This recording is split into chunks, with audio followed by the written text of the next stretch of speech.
এবং তার গুটি কয়েক সম্প্রদায়ে কোটি কোটি দণ্ডবত।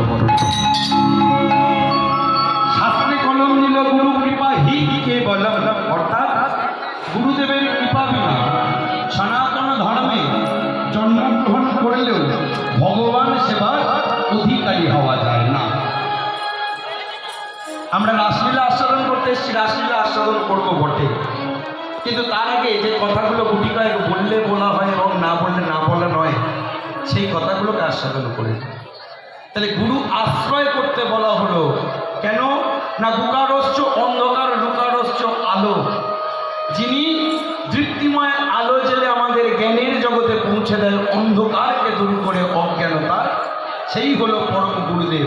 আর সেই গুরুদেবের চরণে যদি প্রণতি না জানাই, অপরাধের চাইতেও শ্রেষ্ঠতর অপরাধ হয়ে থাকে। তাই আপন শিক্ষাগুরু, দীক্ষাগুরু, পিতামাতা আদিগুরু এবং জ্যেষ্ঠবর সকল ভক্তচরণে গুরুরূপে স্মরণ করে জানাই নতমস্তকে অনন্ত কোটি প্রণাম। তবে একটা কথা কি জানেন মা, আজকের আমি গণনায় জানতে পেরেছি দুঃখের একটা সংবাদ।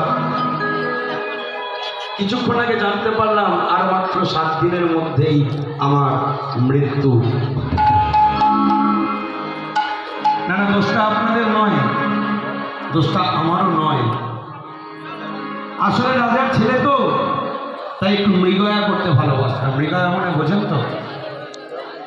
মৃগয়া মানে বোঝেন তো? একটু শিকার করতে ভালোবাসতাম।